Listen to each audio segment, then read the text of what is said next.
All right, everybody. We've got some good news about the election. Are y'all familiar with how many celebrities, like big beloved celebrities, are backing Kamala Harris? The biggest news we've gotten recently is that Taylor Swift has endorsed Kamala Harris, and on top of that, provided resources to her immense fan base on how to register to vote so that her, like I said, immense fan base will have access to the polls, will actually be able to vote, not just sort of vaguely be in favor of Kamala Harris, but not really have an impact on the election. So Taylor Swift, when she does an endorsement of a presidential candidate, she really does go all in with, like, here's how you register to vote, here's how you do it, like, here's ways that you can vote by mail. She's really good about that stuff. I like Taylor Swift when it comes to politics. I don't hate her music or dislike it, but I'm also not, like, a fan of it. I just don't really listen to it, but if it's on, I might find it okay, I guess. But also, like what I really respect about Taylor Swift is how she goes about political engagement. Because even though she's not known for politics, she endorses good political candidates, which is big on its own. Like, possibly alienating audience that way is really cool of a non-political celebrity. And then on top of that, she doesn't just endorse a candidate. She provides resources to her fans on how to register to vote, and educates them to an extent. Like, she doesn't push anything on them. She simply empowers them to use their electoral, their power in democracy to have an effect on the outcome of the election. It's actually very respectable and really cool, and I like Taylor Swift for that. I do. I genuinely do. I think she's based for that shit. Here I've got a video from MSNBC that came out 5 hours ago called "From Oprah to Taylor Swift. The Harris campaign sees a wave of celebrity support." And I feel this is a really positive video we ought to cover because, like, thank you for playing without my permission.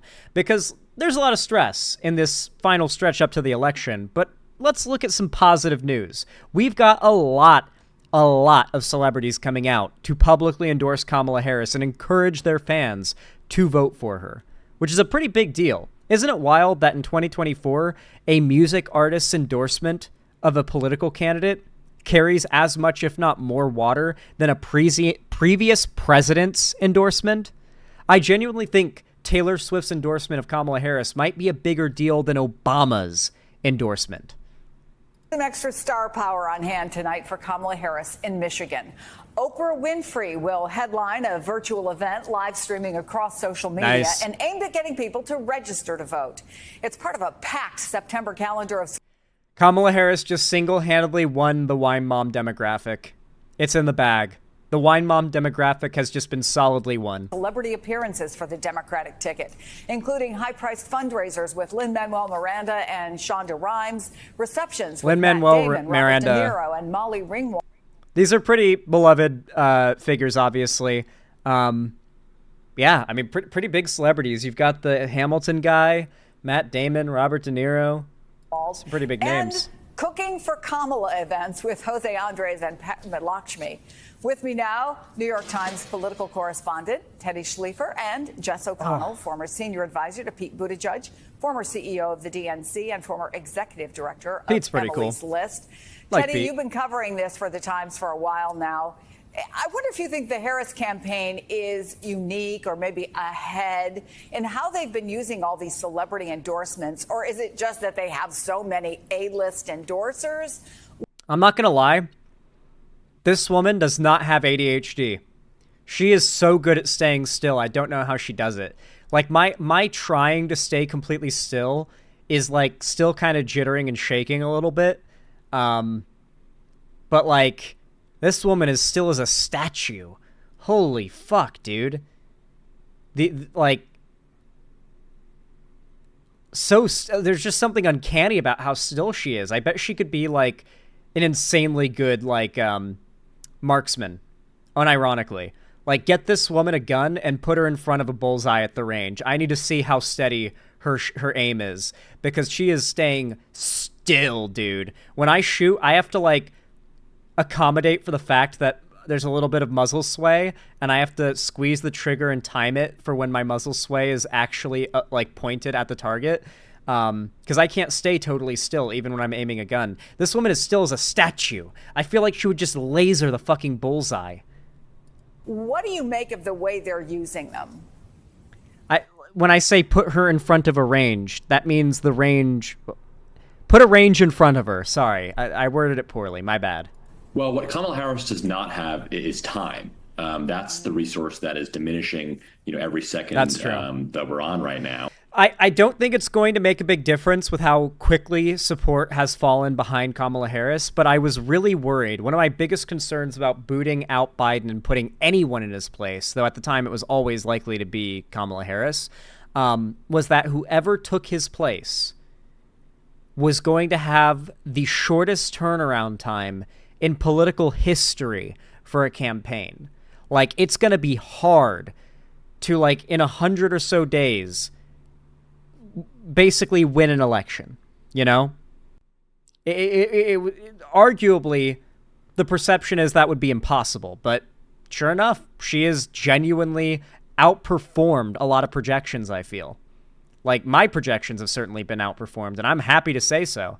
I'm hoping that she ends up winning by such a massive landslide that none of the forecasts were even close.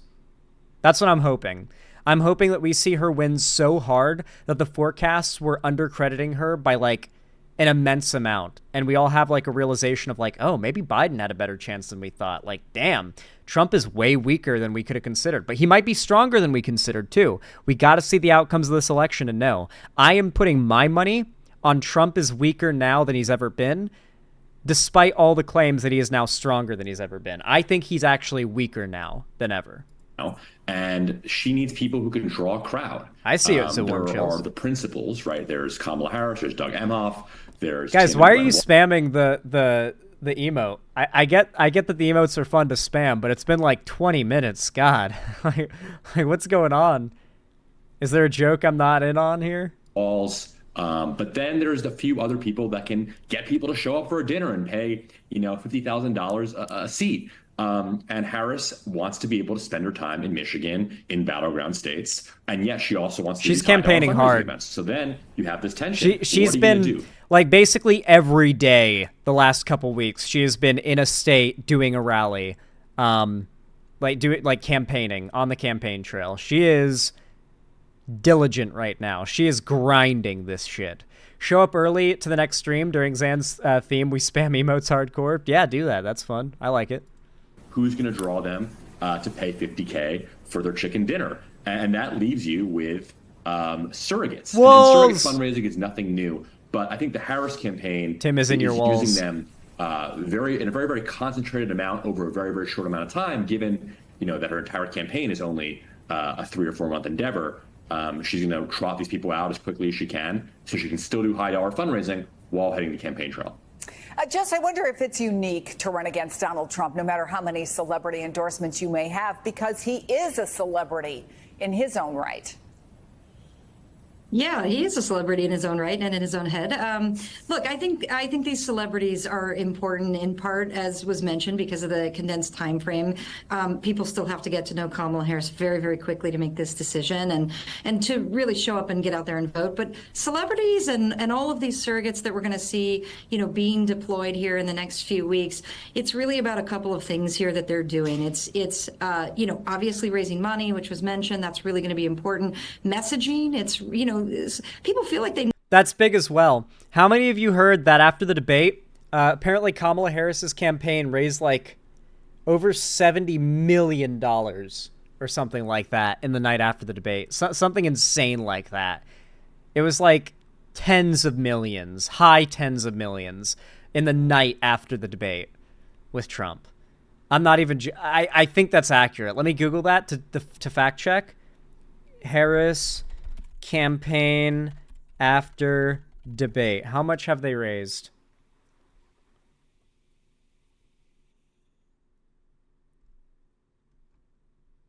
$47 million in 24 hours. My bad. Not 70 million. 47 million flowed into the Harris campaign in 24 hours after the debate. I'm sure it's over 70 million now at this point, but in the 24 hours after the debate, 47 million in donations to the campaign. know and they trust some of these celebrities, and so they can reach more people with more messaging. And also there's a momentum factor here. Kamala Harris from the beginning, since she got into this race, has had a lot of momentum. She's hit the mark on everything that we're watching, everything that we've been seeing around fundraising, the convention, the debate, all of these things, coalescing everybody. And now she's getting, culture involved and all of these people across all these different industries. And I think it creates excitement. And also I think it probably makes Donald Trump. And this is kind of a permanent benefit the left will always have as well.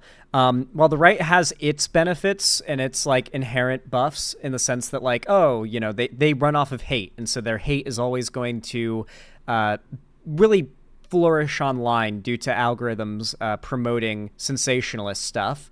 So the amount of hate the right spews will never not make it do well online. But on the other front, the left will always have these big celebrities. Like, you'll always have your occasional, like, Chuck Norris types that are, like, dyed-in-the-wool Republican big celebrities that are, like, broadly liked but happen to be Republican. But for the most part, if you can think of a beloved artist or celebrity, they're gonna be progressive. It's very rare that an artist or someone with a talent that got famous off of that talent is conservative. I'm not saying there are no talented conservatives, but conservatives and Republicans and far-right people in general, Trump supporters, tend to be losers, right? Like, they tend to, like, the majority, his base supporters are losers who see him as a representative of themselves. Someone who's just as much of a loser as them and yet has dominated every realm of American life, from business to family life to the fucking presidency. He's become president.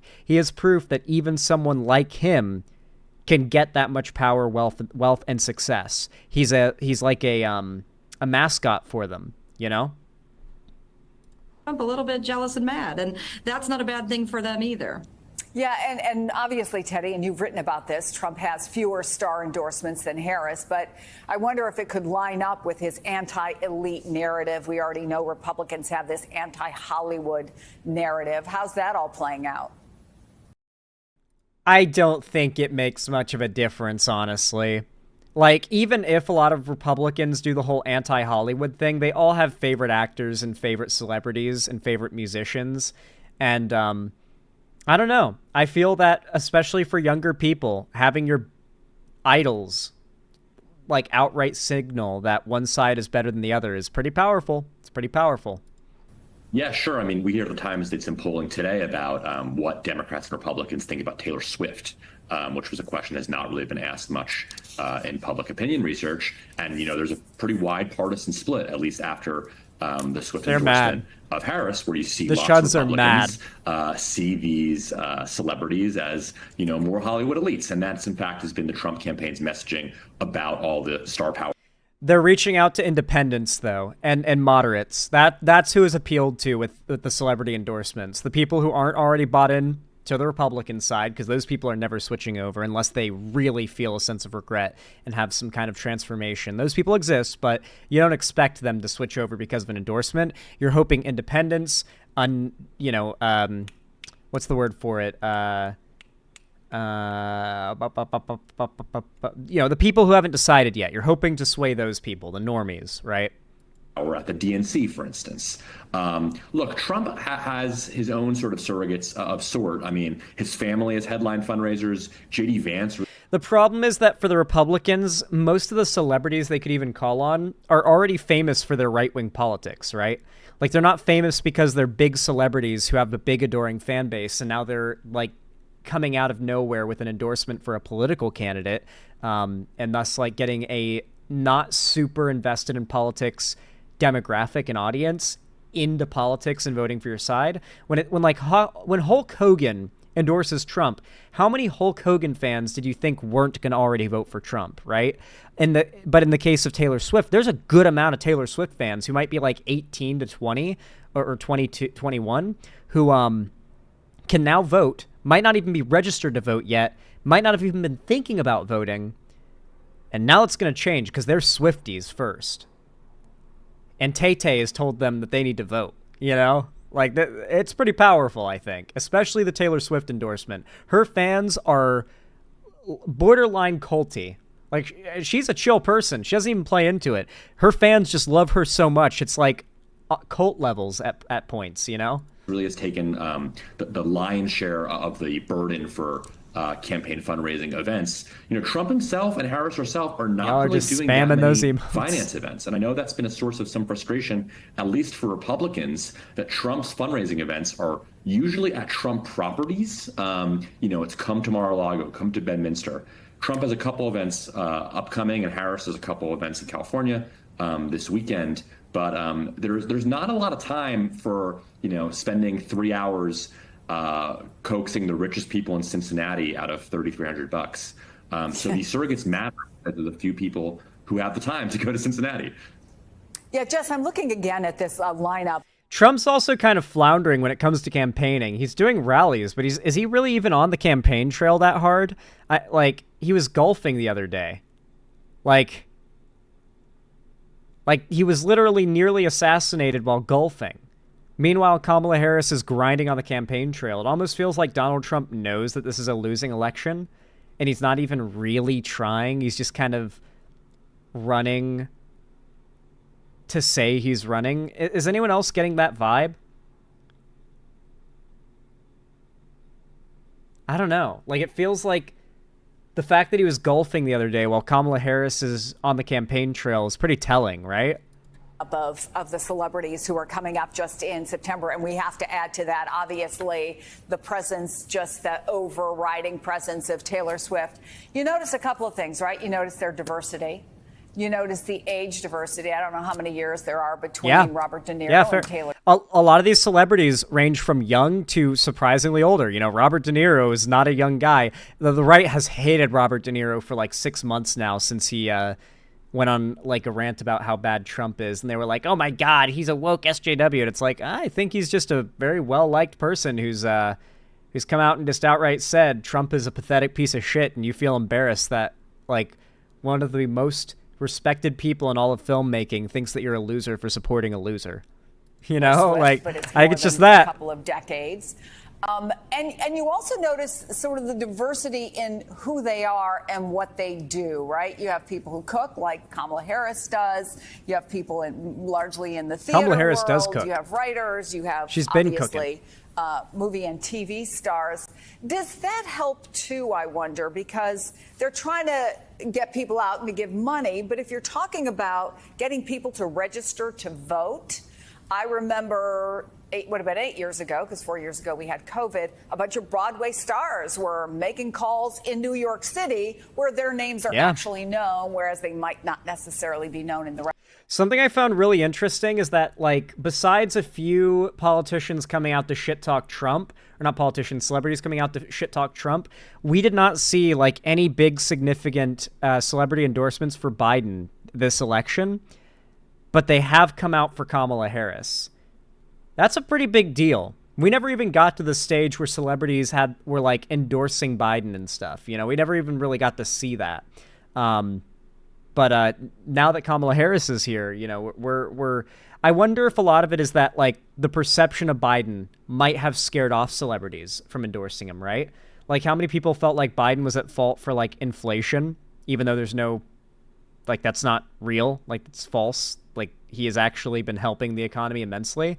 How many people have this perception that Biden has ruined the economy?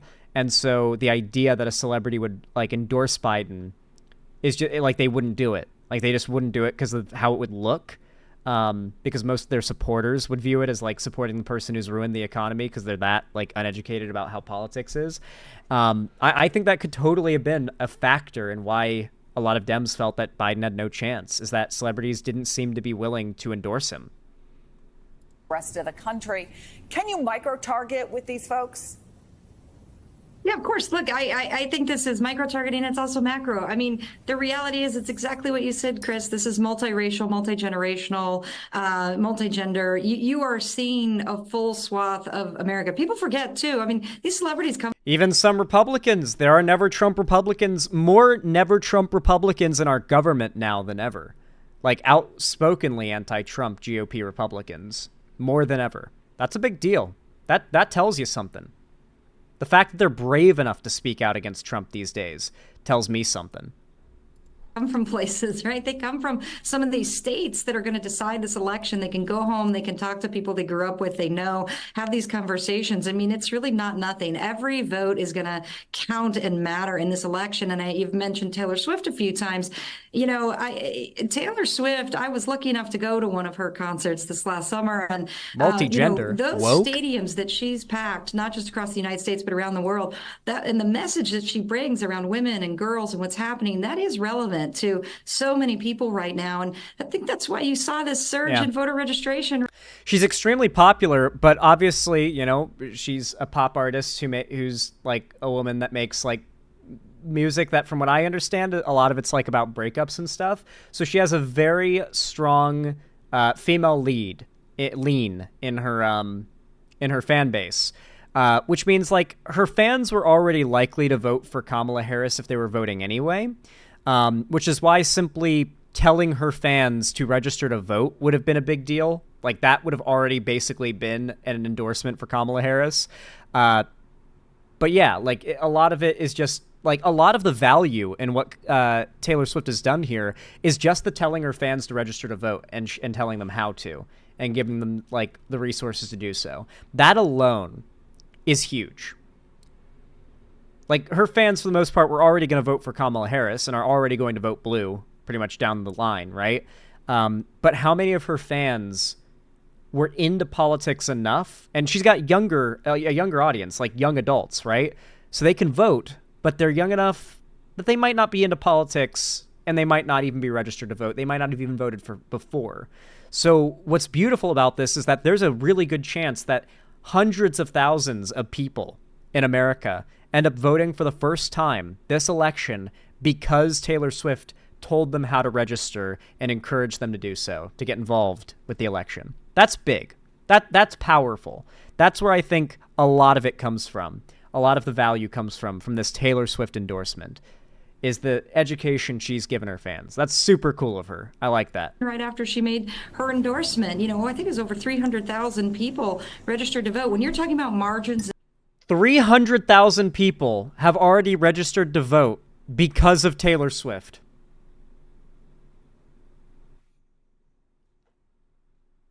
Well, there you go, guys. There you fucking go, dude. In states that could be won by less than 10,000 votes, that's game-changing numbers. And I think when you put all of those celebrities that you're putting here and other surrogates too from other industries, business and sports and all of these things, everybody's impacted by this election, and we're going to see a lot more people coming out. And I think what you see from Kamala Harris, you got to remember, Taylor Swift's majority female fan base are going to be, if they're Americans, directly affected by this election. Like, if you have a uterus, then your bodily autonomy is on the ballot this election, and that cannot be forgotten. Is a wide swath of people that support her and that she will support no matter what. Yeah.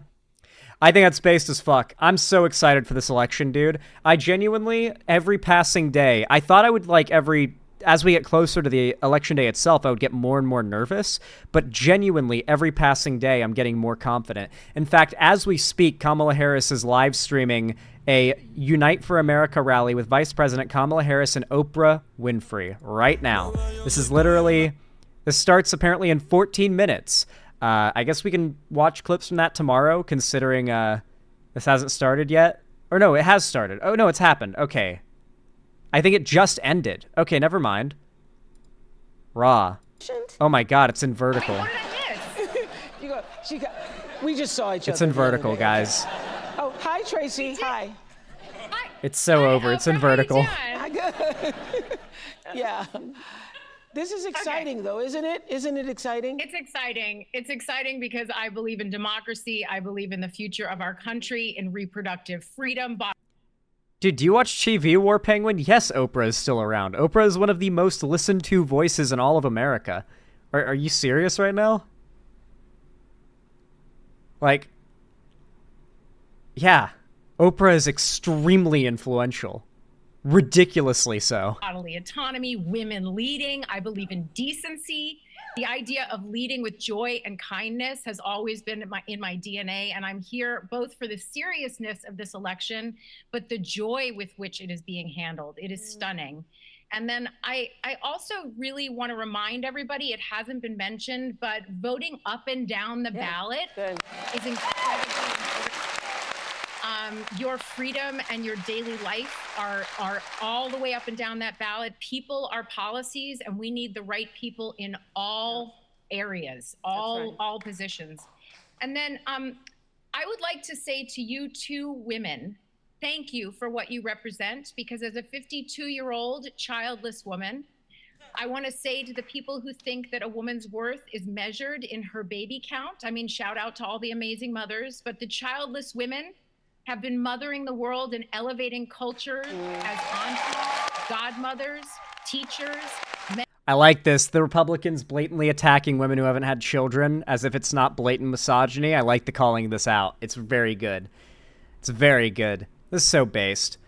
Like I said, we are literally in a golden era when it comes to the election. I genuinely could see the biggest Republican loss possibly in all of American history this election. I'm not joking. It could happen. I would be willing to put my money on it if anyone wants to bet, like $5. I don't know, something friendly. Like I see this being a devastating loss for Republicans. We have to make it real, though. We have to make it happen. It's not just going to happen. We have to make it happen. We can't become, we can't get complacent. We have to make this a reality, but I genuinely see it as more possible than ever. The biggest, most devastating conservative loss in an election, maybe in all of American history, could be this election. I can't wait for the meltdowns. Neither can I, dude. That's what I'm excited for. That might be the thing I'm most excited for, is to see how Trump and his supporters react. The meltdowns in response are going to be so juicy, man. Oh my god. Can I show you guys one of my favorite memes that people made after Trump lost in 2020?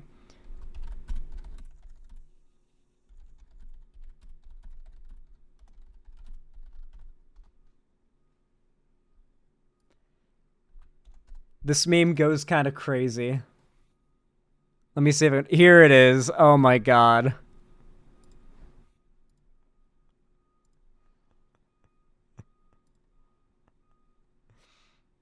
Day of the Cope. If Trump loses, it must be a rigged election. That means Civil War 2.0, and we've got the guns. Time to kill some libtards. Day of the Rope. The day after Biden wins. It's the FBI. Just Hillary Clinton with a fucking... Oh my god.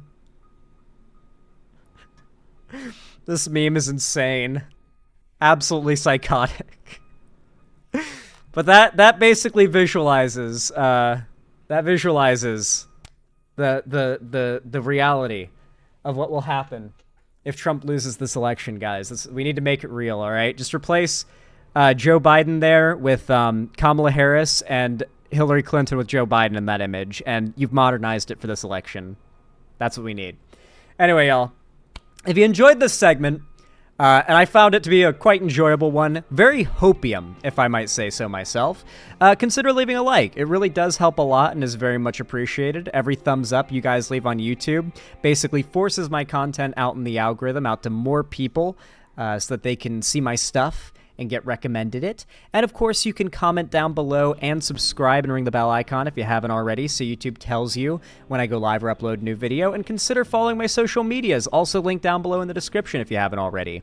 It's where you can see me on other platforms. And don't forget, of course, to join my fan Discord. It is the home of my fan base, the hub, if you will. It is totally free to join, and I host call-in streams, game events, and watch parties there to hang out with you guys, including a watch party that we're going to be starting momentarily after I wrap up stream. We're going to be watching Season 2 of The Rings of Power. It's going to be awesome. I hope to see you all there, of course. And, of course, consider... if you want to support me directly, help keep a roof above my head and lights on and water running through my pipes and all that, consider donating, subscribing, or gifting a sub on my website, xanderhall.com/live, or support me through YouTube, Twitch, Streamlabs, StreamElements, Patreon, or buy some merch to the Streamlabs link down below. But regardless of how you support me, thank you so much for watching. and have a good one.